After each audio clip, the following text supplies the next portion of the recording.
Okay, thanks for tuning back in, everyone. Today is a Glock 17 9mm. This is the same pistol I've fired and filmed before I filmed the 380 video that I posted, and I lost all my audio due to mic issues. I thought the battery that I put in my transmitter was new, but it wasn't evidently, and I didn't check it, and I lost the entire video. All it was a scratchy sound. Today I'm going to try these, what are these, ballistic amber colored glasses from Walmart. Right now I can already tell they're fogging up, so they're fitting close to my face. I don't like that, but it's what I have. I do notice it brightens things up. So let's get right into it. Glock 17 9mm with a Surefire light and a Trijicon RMR red dot. The receiver has been milled to accept the red dot, and it does have suppressor height sights, front and rear, with a silencer co-threaded barrel suppressor ready. Let's just get right into it, and I'll tell you some things I've noticed and some things I see about the red dot. So let's begin. Hopefully the audio will come through clear this time.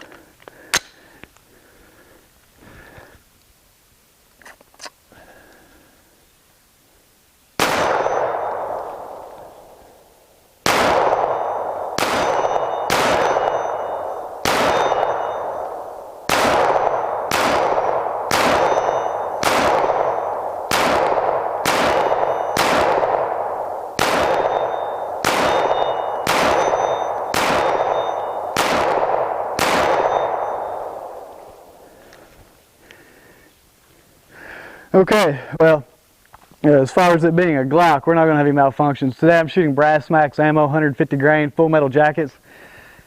And, you know, the RMR is nice. There's a learning curve to it. And I noticed that the first time I've shot it, and I noticed it this time.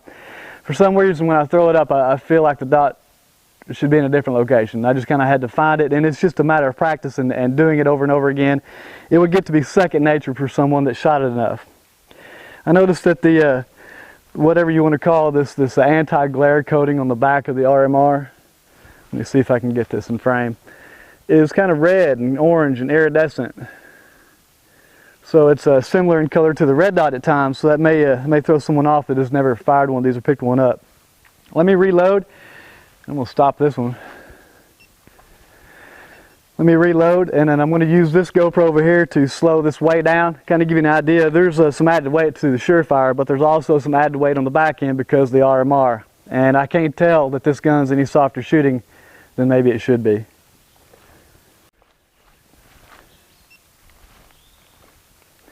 Alright, so taking a little bit more time, I'm just going to bring it up and try to put the dot on target and then fire from there and see how quickly I can acquire a target with the red dot.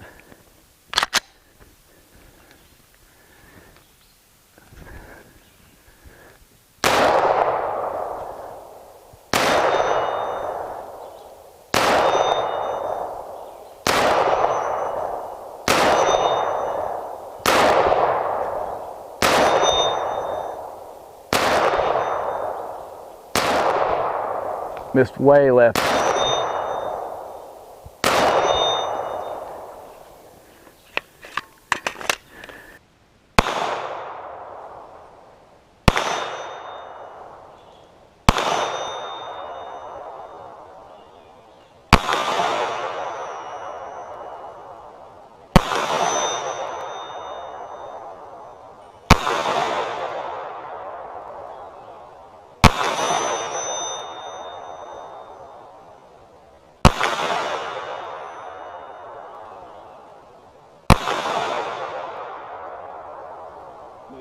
Way left.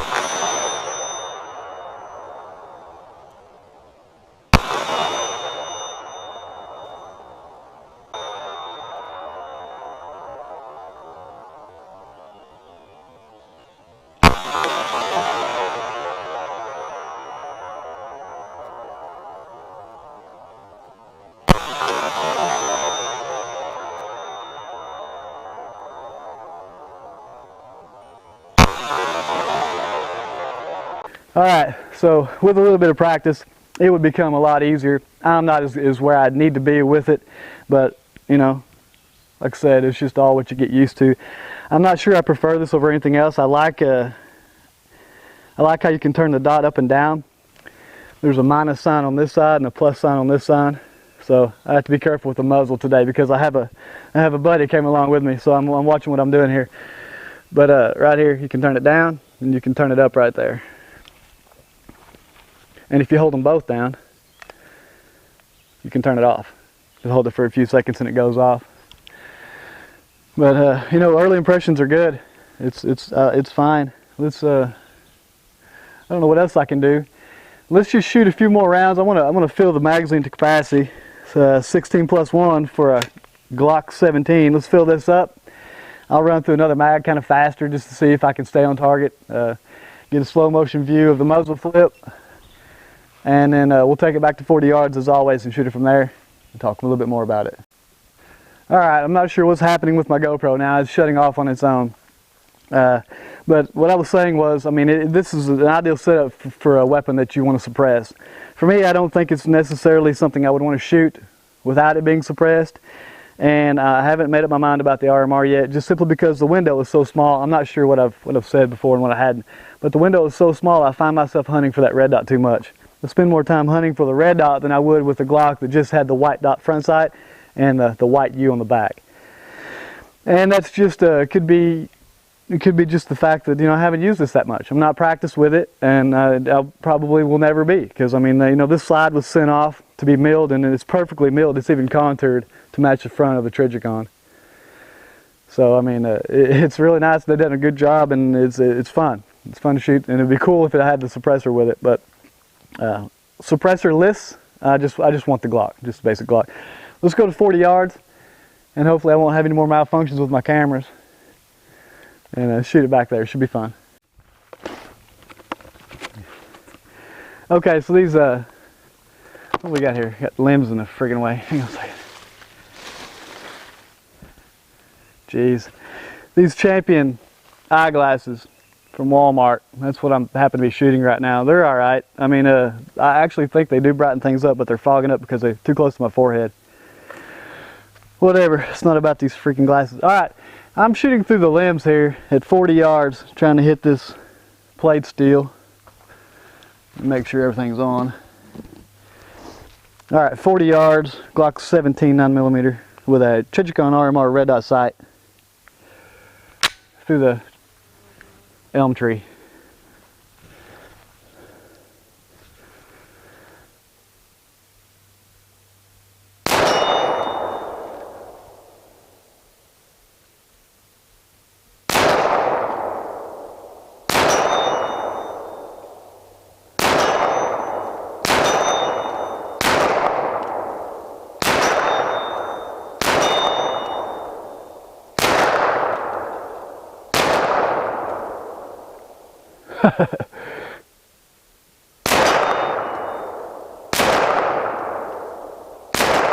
I'm holding it kind of loose to help me stay on target a little bit easier.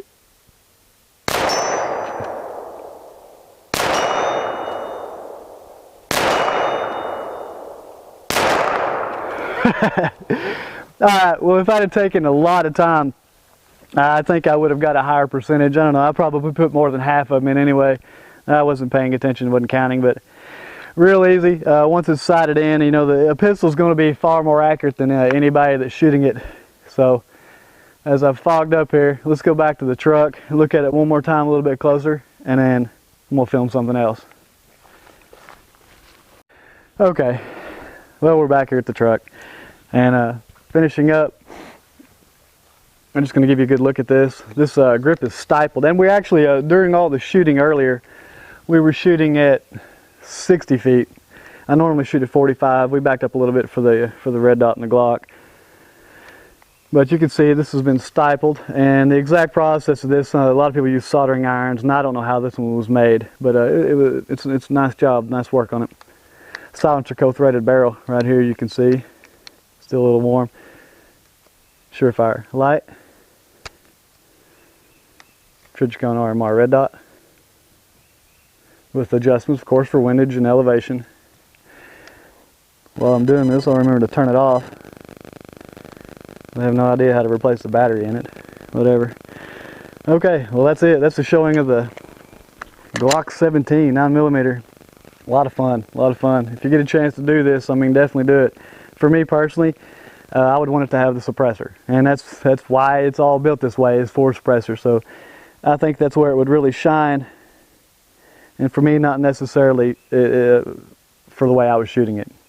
It's just an opinion.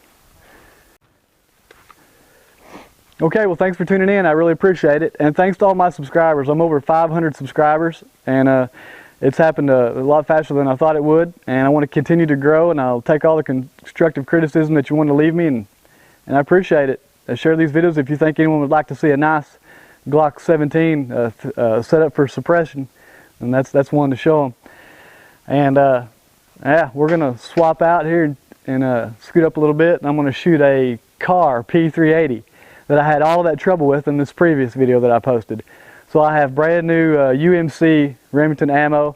If it fails with this ammo, it's just a failure, and you know, in my book. The owner of the weapon told me that he's only ran high-end stuff and protection ammo through it. So I'm going to give it a test. If it won't feed Remington UMC ammo, it's not going to be a gun for me, and I won't recommend it. So let's find out. And the gun's cleaned. I've cleaned it, and if it don't feed it, it's a car.